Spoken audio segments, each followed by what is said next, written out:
تو جب اللہ تعالیٰ نے عرب کی سرزمین میں تیل نکالا اور اونچی اونچی بلڈنگیں اٹھنے لگیں اور آسمان کو چھونے لگیں، تو اللہ تعالیٰ نے ساری دنیا کو دکھا دیا ہے کہ یہ 1400 سال پہلے کہنے والے نے اپنی چٹائی پہ بیٹھ کے بتا دیا تھا کہ اس سرزمین میں اتنی بلڈنگیں نکلیں گی، جو اس بات کی علامت ہوگی کہ اب رخت سفر باندھو، سامان دیکھ لو، گاڑی کا سگنل ڈاؤن ہو چکا اور دور سے سیٹی اس کی آواز اس کی سنائی دے رہی ہے اور دور سے اس کا دھواں اڑتا نظر آ رہا ہے۔ اب گپیں مارنے کا وقت نہیں ہے، اب عیاشی کا وقت نہیں ہے، اب تو سامان کی فکر کرو، اپنے رخت سفر باندھو اور اپنی تیاری میں لگ جاؤ کہ آئی سواری آئی موت کی، اور موت کی سواری ایسی ہے کہ دنیا کی گاڑی تو چھوڑ کے چلی جاتی ہے، موت کی گاڑی چھوڑ کے نہیں جاتی۔ اینما تکونوا یدرککم الموت ولو کنتم فی بروج مشیدہ، بھاگو کہاں بھاگو گے بھائی، آخری موت آ کے پکڑے گی۔ اللہ نے ہمارے اوپر احسان فرمایا کہ ہمیں تو بالکل قیامت کے کنارے پر کھڑا کر دیا ہے، آج توڑ دے کل توڑ دے، اعمال سارے موجود ہیں۔ عزت تو خزل فی ادو والا، جب حکومت کے مال کو مختلف ہیلوں بہانوں سے ہضم کیا جائے، عزت تو خزل فی ادو والا، جب حکومت کے مال کو، اجتماعی پیسے کو جو لوگوں کا ہوتا ہے جو حکومت کے پاس، جب اس کو لوگ کھانا شروع کر دیں، حکومت والے کھانا شروع کر دیں مختلف جائز ناجائز راستوں سے، والامانۃ مغنما، امانت کو ہڑپ کر دیا جائے، والامانۃ مغنما، امانت ہڑپ کر لی جائے، والزکوٰۃ مغرما، زکوٰۃ کو ٹیکس سمجھ کے انکار کر دیا جائے، زکوٰۃ کو کا انکار کر دیا جائے، انکاری ہے، نہ دینا انکاری ہوتا ہے۔ وتعلم لغیر الدین، اور علم دین دنیا کمانے کے لیے حاصل کیا جائے، وَأَطَاعَ الرَّجُلُ زَوْجَتَهُ، اور لوگ اپنی بیوی کا اتباع کریں، بیوی کی اطاعت کریں، وَحَقَّ أُمَّهُ، اور ماں سے گستاخی کریں۔ غور سے سنتے رہیں، اطاع الرجل زوجته، بیوی کا فرما بردار، وَحَقَّ أُمَّهُ، ماں کا نافرمان، وَأَدْنَىٰ صَدِيقَهُ، دوست کے ساتھ خندہ پیشانی سے خوش اخلاقی سے ملے، وَأَقْصَىٰ أَبَاهُ، باپ بات کرے تو تیوری چڑھا کے بات کرے، باپ سے بات کرے تو تیوری چڑھائے، دوست سے بات کرے تو چہرہ کھل جائے۔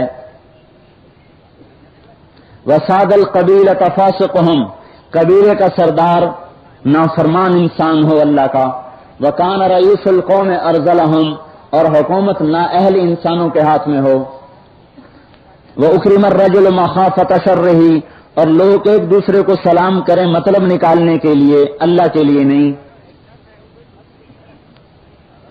وَارْتَفَعَتِ الْأَصْوَاتُ فِي الْمَسَاجِدِ، مسجدوں میں لڑائیاں شروع ہو جائیں، دنیا کی باتیں شروع ہو جائیں، لڑائی جھگڑے شروع ہو جائیں۔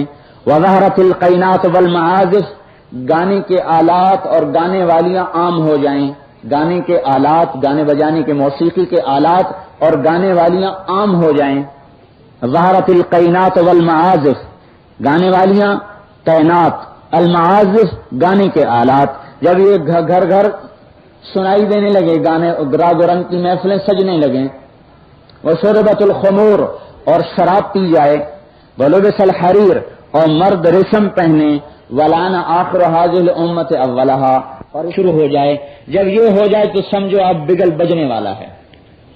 اب آپ بتائیں ان 16 میں سے کون سی چیز ہے جو نہیں ہو رہی؟ اب حیرت کی بات ہے کہ قیامت کیوں نہیں آ رہی؟ حیرت یہ نہیں کہ ہم چل رہے ہیں، حیرت یہ ہے کہ ہمیں تو زیر زمین ہونا چاہیے، اس مال روڈ کو نہیں ہونا چاہیے تھا، اس کو تو زمین میں دھس جانا چاہیے تھا۔ لاہور، کراچی، ملتان، پاکستان، ہندوستان، ایشیا، امریکہ، افریقہ، ساری زمین اپنے اندر پوری کائنات کو لے چکی ہوتی۔ جو کچھ ہو رہا ہے، ہمارا زمین پہ چلنا حیرانی ہے، زمین پہ رہنا حیرانی نہیں ہے۔ ان بازاروں کا باقی رہنا یہ اس مالک الملک کے حلیم ہونے کی علامت ہے جو دوش بھی رہا ہے اور مہلت بھی دے رہا ہے۔ وَرَبُّكَ الْغَنِيُّ ذُو الرَّحْمَةِ لَا يُؤَاخِذُهُم بِمَا كَسَبُوا لَعَجَّلَ لَهُمُ الْعَذَابَ بَل لَّهُم مَّوْعِدٌ لَّن يَجِدُوا مِن دُونِهِ مَوْئِلًا وَتِلْكَ الْقُرَىٰ أَهْلَكْنَاهُمْ لَمَّا ظَلَمُوا وَجَعَلْنَا لِمَهْلِكِهِم موعدا۔ تیرا رب مہربان غنی ہے اس لیے معاف کر دیتا ہے، پکڑنے پہ آتا تو ایک کو زندہ نہ چھوڑتا۔ اللہ تعالیٰ نے ہمیں قیامت کے آخر میں کر دیا، قریب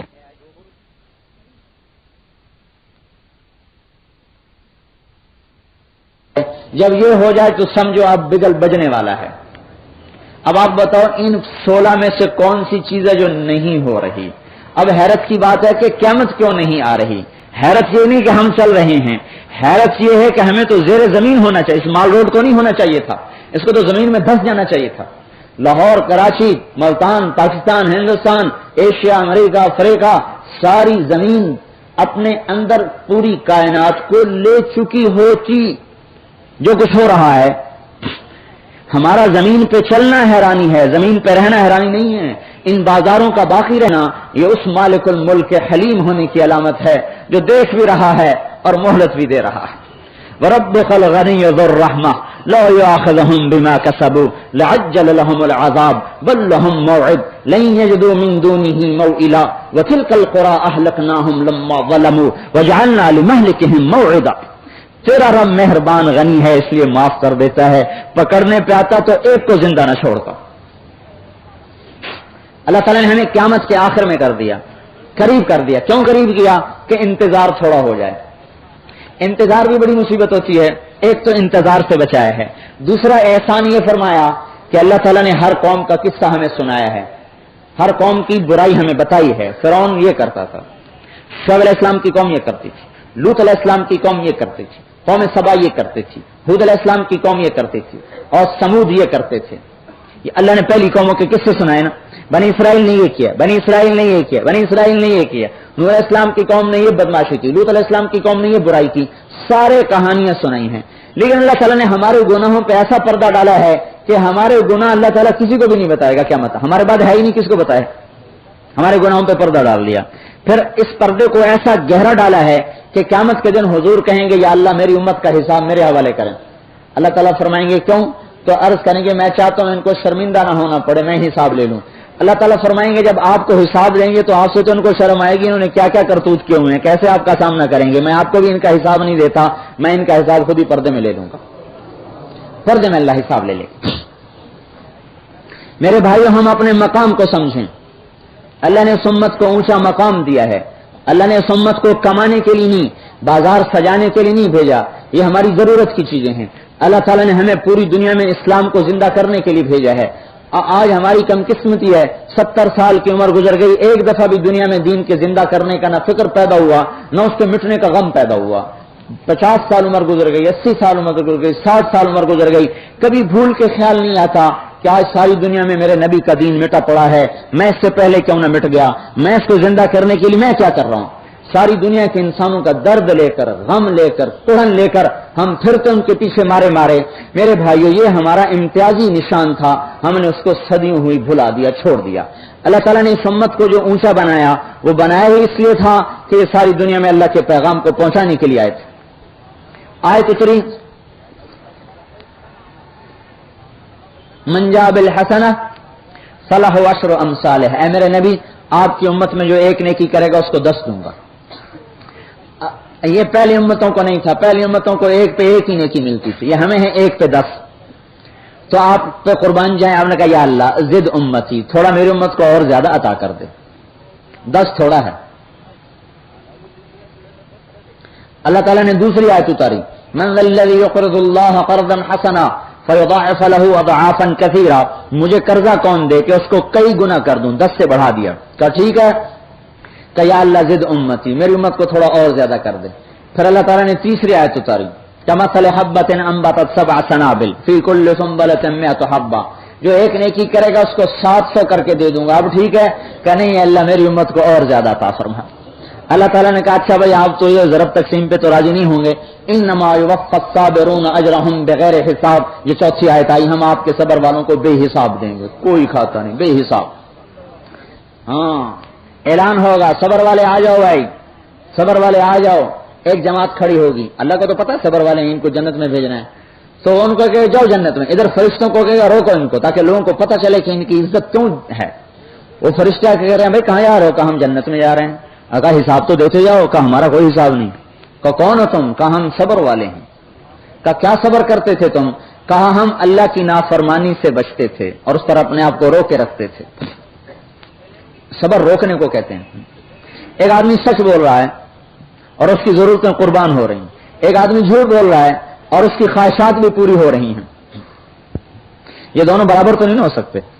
ایک آدمی حلال کما رہا ہے, اس کے پاس بچوں کی دوائی کا پیسہ بھی نہیں, اور ایک آدمی حرام کما رہا ہے اور اپنے علاج کے لیے امریکہ جا رہا ہے. یہ دونوں اللہ کی نظر میں برابر تو نہیں ہے. ایک کا بچہ مر جاتا ہے دوائی کا پیسہ نہیں, لیکن حرام میں ہاتھ نہیں ڈالتا, اور ایک کے بچے کو امریکہ سے کھلونے لا کے دیے جاتے ہیں حرام کے پیسے سے. یہ دونوں برابر تو نہیں ہو سکتے.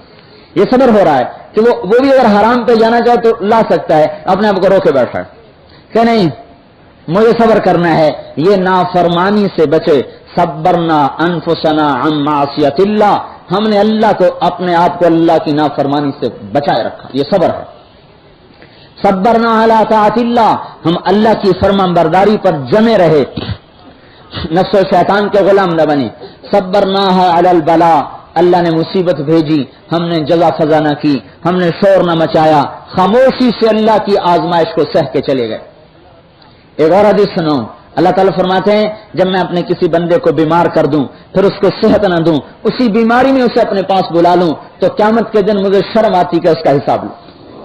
میں کہتا ہوں دنیا میں اس کو اتنے دکھ دیے, اب حساب کا دکھ نہیں دیتا. جا میرا بندہ موج کر, میلے کر, چلا جا جنت میں, تیرا کوئی حساب نہیں, دنیا میں تیرا رگڑا کافی تھا.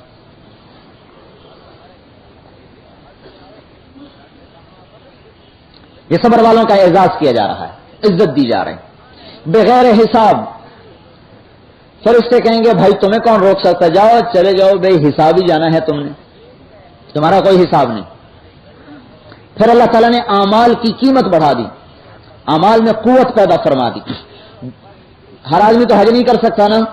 غریب آدمی کو کہا اشراق پڑھ, تجھے حج اور عمرے کا ثواب گھر میں روزانہ دے دوں گا, 2 نفل صبح پڑھ لے, حج کا بھی ثواب عمرے کا بھی ثواب. مالدار پڑھے تو اس کو بھی ملے, غریب پڑھے تو اس کو بھی ملے. اس کے لیے نہیں, جو بھی پڑھے. اوابین کے 6 نفل پڑھ لے تو 12 سال کی عبادت کا ثواب. سورہ یاسین پڑھ لے تو 10 قرآن کا ثواب. سورہ زلزال پڑھ لے تو آدھے قرآن کا ثواب. قل یا ایھا الکافرون پڑھ لے تو 1/4 قرآن کا ثواب. قل هو اللہ احد پڑھے تو 1/3 قرآن کا ثواب. رات کو اٹھ کے 2 نفل پڑھ لے تو قبر کے اندھیرے روشنیوں میں تبدیل ہو جائیں. اس امت کے ساتھ خصوصی رعایت ہے, پہلوں کے ساتھ نہیں تھی, اس کے ساتھ ہے. مقام اتنا اونچا بخشا کہ معراج پہ ابراہیم علیہ السلام سلام بھیج رہے ہیں کہ یا رسول اللہ اپنی امت کو میرا بھی سلام کہہ دینا. اور اس میں ہمارے جیسے بدماش بھی شامل ہیں, ہمارے جیسے ظالم بھی شامل ہیں, کہ ہمیں بھی ابراہیم خلیل کا 7ویں آسمان سے سلام آیا, حضور کی برکت سے آیا.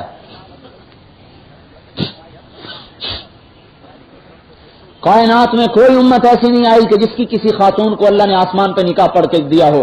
حضرت اس امت کی خاتون ہے زینب بنت جحش, جن کا اللہ نے آسمان پہ نکاح پڑھ کے حضور کے نکاح میں دیا کہ فلما قضا زید منها وطرا زوجناکھا, اے میرے نبی میں نے تیرا نکاح زینب کے ساتھ پڑھ دیا, جب وہ تیری بیوی ہے.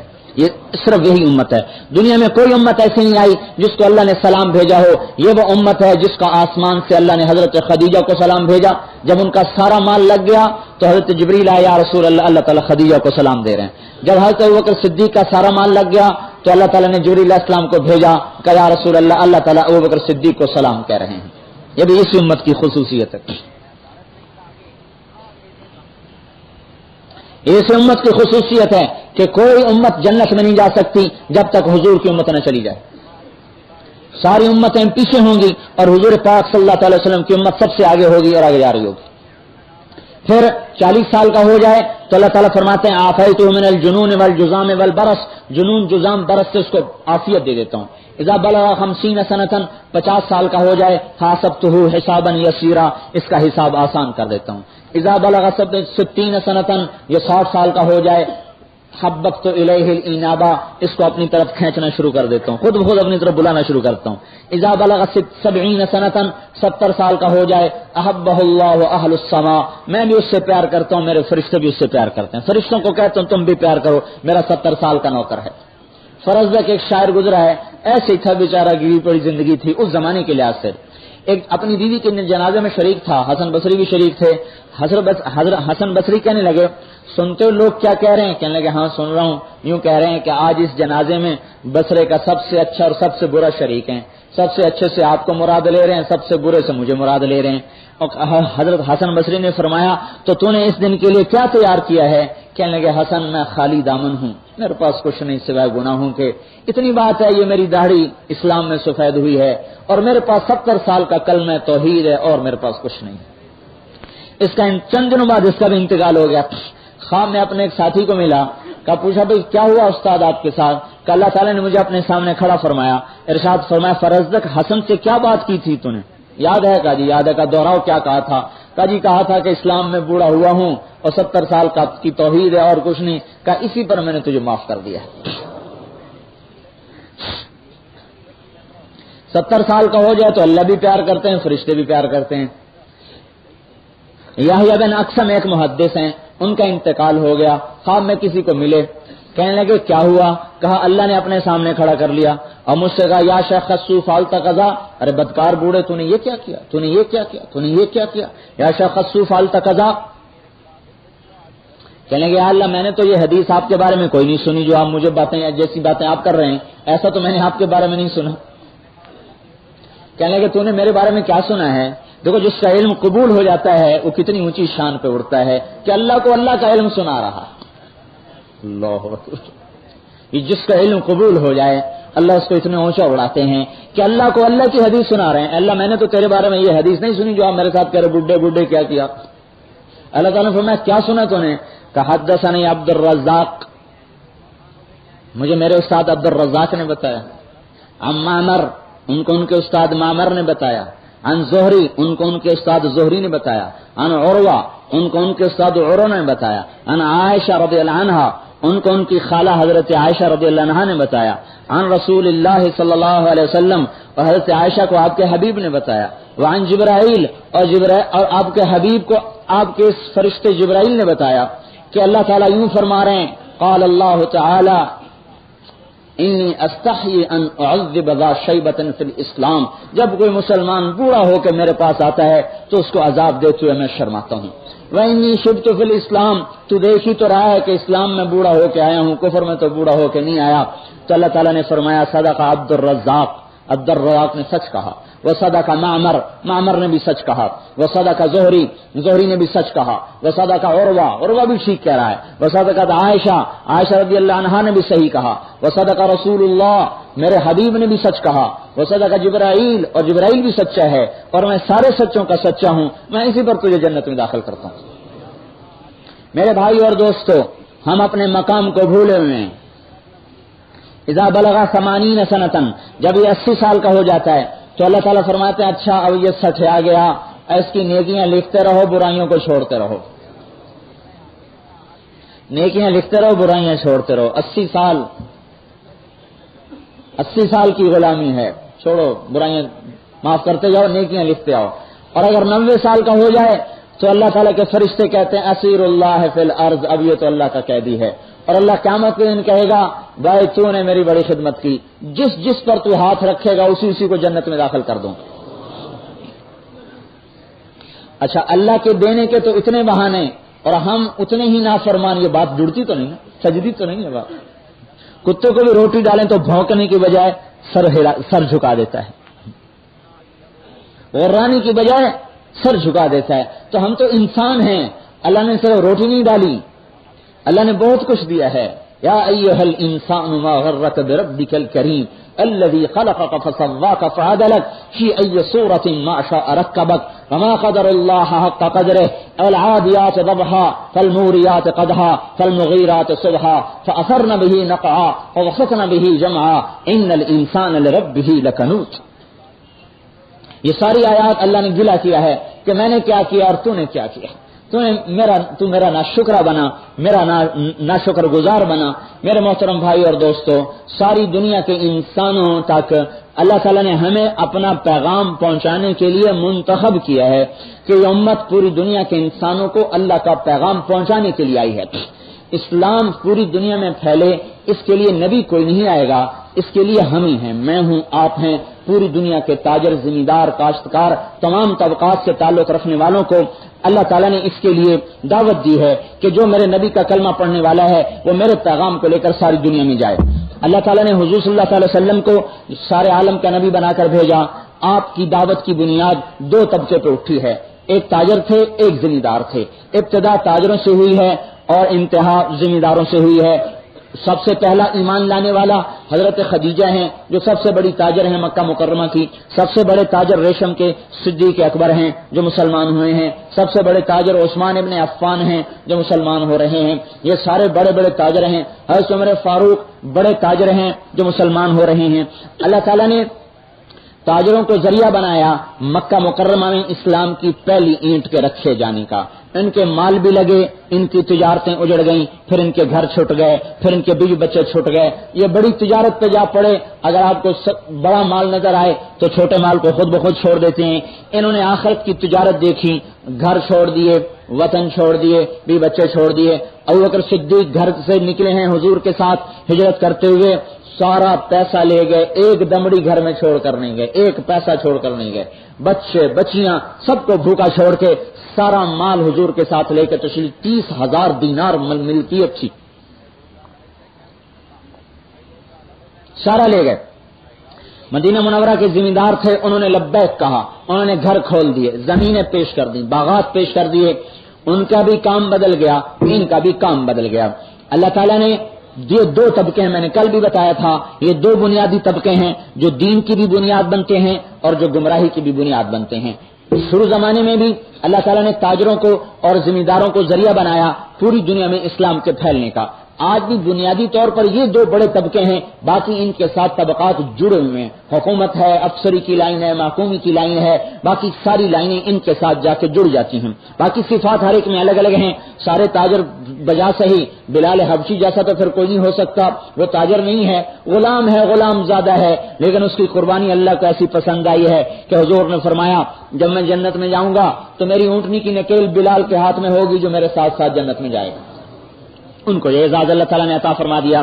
تو مدینہ منورہ پہنچے ہیں اور ایک فضا قائم فرمائی ہے کہ ان کو تجارتوں کو پیچھے کروایا، ان کی زراعت کو پیچھے کروایا اور دونوں کو بیعہ کا وقت لگایا کہ جاؤ میرا پیغام پہنچانا شروع کرو، تمہیں عنقریب اللہ اپنے غیبی خزانوں سے اتنا رزق دے گا کہ تمہاری نسلوں سے بھی نہیں سنبھالا جائے گا۔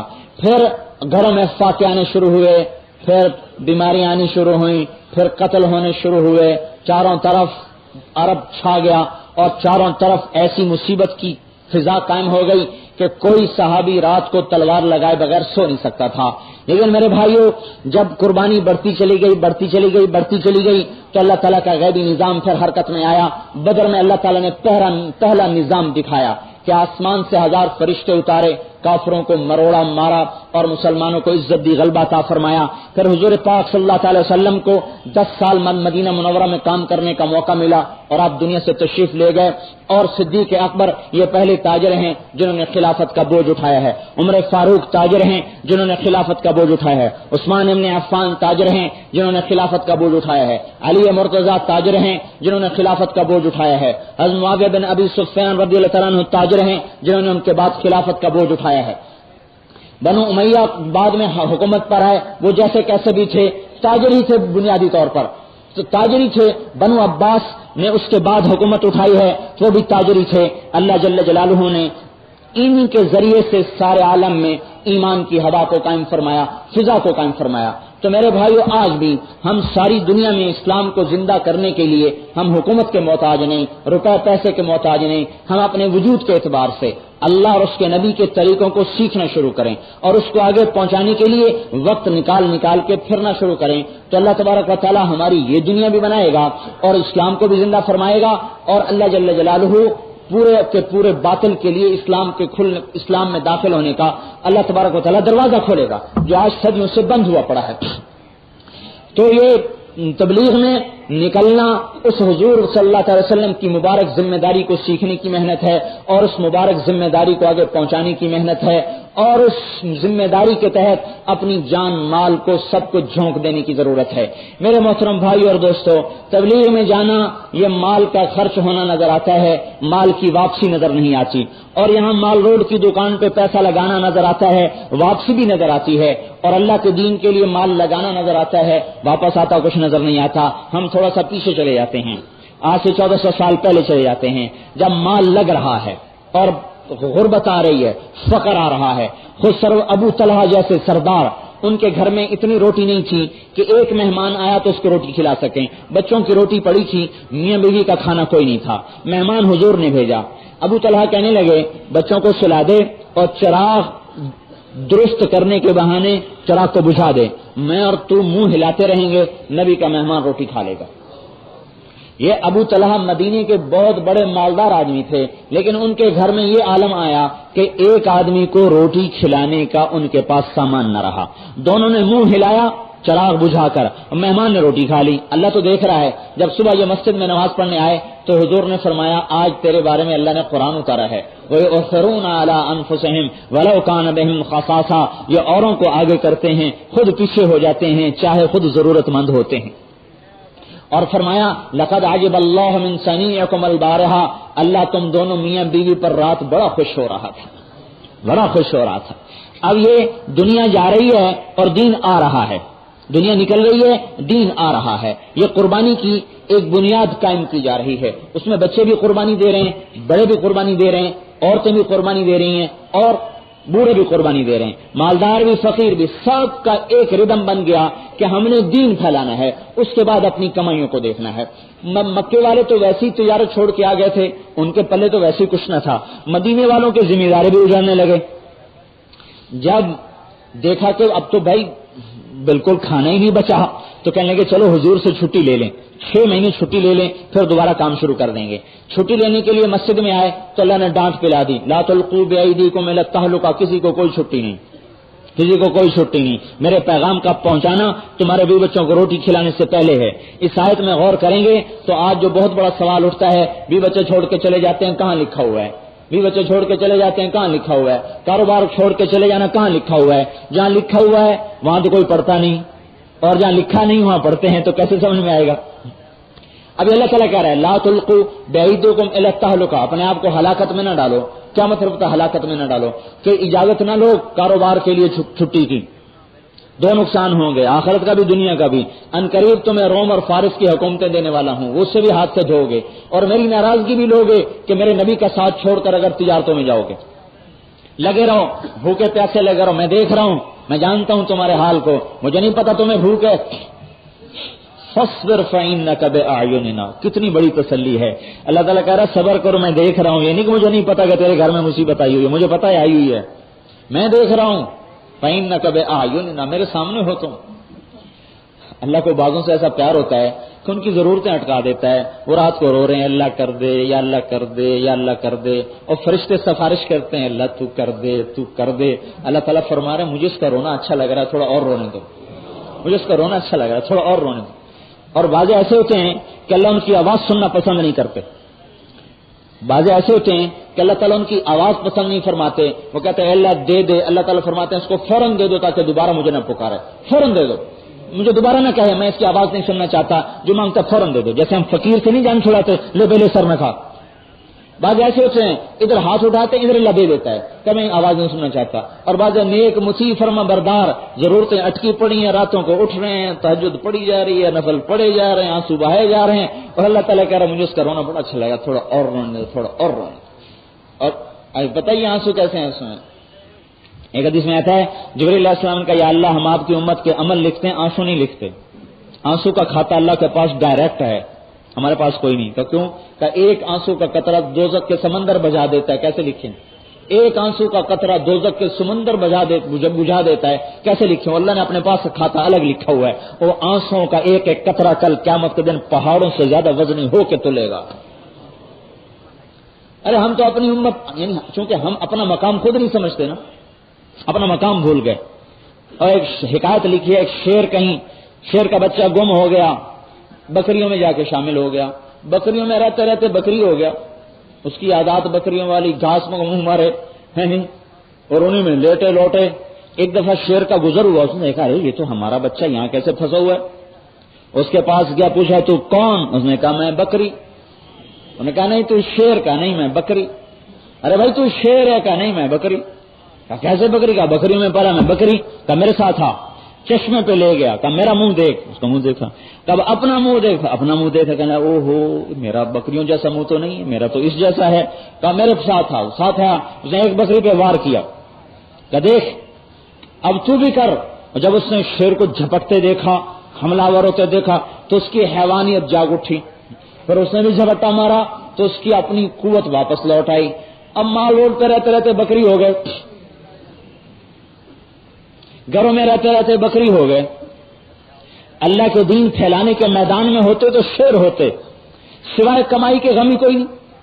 اب آپ خود سوچیں کہ ہم اپنے دماغ کے خانوں میں غور کریں، قبر کے لیے زاروں قطار روئے ہوں پھوٹ پھوٹ کے، انسانیت کی گمراہی کے لیے زاروں قطار روئے ہوں، بھائی اتنا بڑا مال روڈ ہے اور یہ مسجد شہداء بھرتی نہیں ہے، یہاں ہزاروں بیٹھے ہوئے ہیں جن میں سے کوئی 1% مشکل سے نماز پڑھنے آتے ہیں، باقی 99 کے لیے ہم پھوٹ پھوٹ کے روئے ہوں۔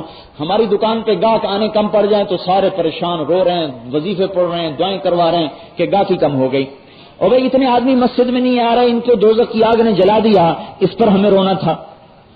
یہ شیر والی بات ہے کہ ہمارے غم کے میدان دنیا نہیں، ہماری خوشی کا میدان روپے پیسہ نہیں، ہمارے غم کا میدان بھی اسلام ہے، خوشی کا میدان بھی اسلام ہے۔ ہم یہاں کے روتے سجے ہیں، اللہ یہ اتنے ہمارے بھائی ہیں نمازوں سے غافل ہیں، تیرے دین سے غافل ہیں، اللہ میں ان کو کیسے سمجھاؤں؟ یہ ہمارا مقام نہیں جہاں ہم ہیں، ہمارا مقام سارے عالم میں اسلام کا پھیلانا ہے۔ حضور نے ایک بیس بنائی ہے، اب ان کے سب کے اندر سے نکال دیا، نہیں بھائی بھوکے بھی چلو پیاسے بھی چلو۔ ایک لشکر روانہ کیا، قحط کا زمانہ تھا، ان کو تھوڑی تھوڑی کھجوریں دی، کچھ ستو دیے۔ ایک صحابی ہیں حدیر، ان کو دینا بھول گئے، انہوں نے سوال نہیں کیا، حضور نے دیا کوئی نہیں، چھپ کر کے چل دیے۔ نہیں یہ اب بتاؤ اس کے گھر میں کیا ہوگا؟ جا رہے ہیں اسلام پھیلانے جا رہے ہیں، گھر میں بھی کچھ نہیں پاس بھی کچھ، اور نبی شریعت موجود ہے جو حقوق العباد کو سب سے زیادہ سمجھتا ہے۔ میرے بھائیو احکامات کی ترتیب ہے، مستحب چھوٹا ہوتا ہے نفل بڑا ہوتا ہے، نفل چھوٹا ہوتا ہے سنت زیادہ ہے، سنت چھوٹی ہے واجب اس سے بڑا ہے، واجب چھوٹا ہے فرض کفایہ اس سے بڑا ہے، فرض کفایہ چھوٹا ہے فرض عین اس سے بڑا ہے۔ ایک تو ہمیں سمجھ نہیں احکامات کی کہ کون سا حکم کہاں پر آتا ہے اور کون سا امر واجب ہے، کون سا فرض ہے، کون سا فرض کفایہ ہے، کون سا فرض عین ہے۔ جو سمجھ میں آیا اب تو فریج بھی حقوق العباد میں شامل ہو گیا، صبح انڈا پراٹھا بھی حقوق العباد میں شامل ہو گیا، اور انگریزی اسکول کی پڑھائی بھی حقوق العباد میں شامل ہوگی۔ میں ایک مثال دے رہا ہوں کہ ہم چونکہ ہمیں دین کی سمجھ نہیں ہے، ہم تو زمانے کی رفتار دیکھتے ہیں، بیوی آتی ہے کسی کے گھر سے ہو کر سر پکڑ کیا ہوا، اس کا فرنیچر تو ایسا تھا، میرے گھر کا فرنیچر بدلو، مجھے نہیں پتا بدلو، اور فلاں کے بچے تو فلاں سکول میں پڑھتے ہیں، میرے بچے وہاں کیوں نہیں پڑھتے، ان کو وہاں داخل کرو، کیسے کرو، میری تو اتنے پیسے نہیں، مجھے نہیں پتا، کرو۔ ہمیں ترتیب نہیں نا پتا، احکامات کی ترتیب نہیں پتا۔ جس اللہ نے احکام ماد دی اس نے ترتیب بتائی ہے۔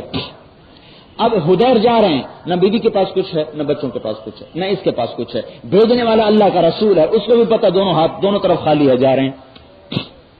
بڑے کام پہ چھوٹے کام کو قربان کیا جاتا ہے، نظام ہے۔ آپ چائے پی رہے ہیں، گاہک آ جاتا ہے، آپ چائے چھوڑ کے گاہک میں مشغول ہو جاتے ہیں کہ چائے چھوٹا کام ہے، گاہک کو بھگتانا بڑا کام ہے۔ آپ تھکے ہوئے ہیں، آرام سے سانس لے رہے ہیں، گاہک آ جاتا ہے، آپ آرام چھوڑ کے گاہک میں مشغول ہو جاتے ہیں، وہ چھوٹا کام ہے، یہ بڑا کام ہے۔ لقمہ منہ میں ہوتا ہے، کئی دفعہ دیکھا ہم، لقمہ منہ میں ہوتا ہے، ہاتھ میں ہوتا ہے، ہم دکان میں چلے جاتے ہیں، وہ لقمہ رکھ کے ہمارے ساتھ مشغول ہو جاتے ہیں کہ روٹی کھانا چھوٹا کام ہے، گاہک کو بھگتانا بڑا کام ہے۔ یہ تو ہم اپنی دنیا میں کرتے ہیں، چھوٹے کام کو بڑے کام پہ قربان کرتے ہیں۔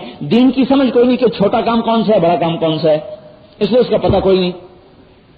ہماری مثال اس آدمی کی ہے جس کے پاس پرزے تو ہیں پر فٹ کرنے کا پتہ کوئی نہیں کہ کون سا پرزا کہاں فٹ ہوگا، کون سا کہاں فٹ ہوگا، آگے پیچھے پرزے فٹ کر دیں اب گاڑی نہیں چلتی۔ اب اسلام پھیل نہیں رہا، حالانکہ اسلام پھیلنے کے لیے آیا ہے، ہمارے اندر وجود میں آنے کے لیے آیا ہے، نہ ہمارے اندر آ رہا ہے نہ اوروں میں جا رہا ہے، کہ پرزے غلط فٹ ہو چکے ہیں۔ اور پھر آپ خود سوچو، میں ہوں یا کوئی اور ہو، کوئی مسلمان شریف آدمی مقروض ہو جائے، دعائیں کرتا ہے اللہ میرا قرضہ اتار، اور اللہ تعالیٰ کو جو مال دیا جاتا ہے اور اللہ کو جو وقت دیا جاتا ہے وہ اللہ تعالیٰ پر قرضہ ہے، اللہ اس کو ایسا ادھار کرے گا کہ موت سے پہلے واپس ہی نہ کرے، اور دنیا میں واپسی شروع ہو جاتی ہے۔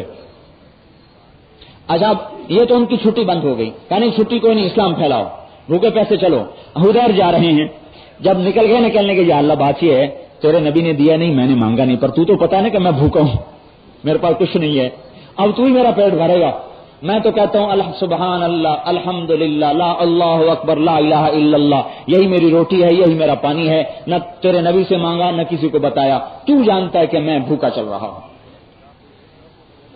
جبرائیل علیہ السلام آ گئے، یا رسول اللہ وہ آپ نے سب کو تو کھجور ستو دیے، حدیر کو کوئی نہیں دیے، وہ اللہ تعالیٰ کو پکارتا جا رہا ہے اور اس کا کلام اللہ کے عرش کو ہلاتا جا رہا ہے،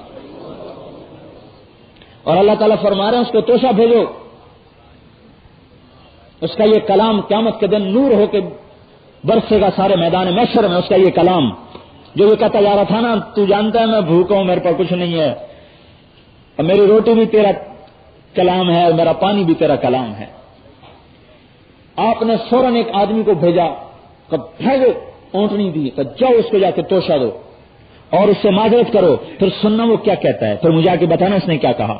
یہ گئے تو سب سے آخر میں پیدل چل رہے اور یہی گنگناتے جا رہے، اللہ تجھے پتا ہے میں بھوکا ہوں، تیرے نبی نے دیا نہیں، میں نے مانگا نہیں، پیش کیا، پھر معذرت پیش کی، پھر کہا یہ توشہ ہاتھ میں لیا، فنظر نظرۃ فی السماء، اور یوں آسمان کو بڑی محبت سے دیکھا اور کہنے لگا الحمدللہ الذی ذکرنی فوق عرشہ وفوق سبع سماواتہ ورحم ذاتی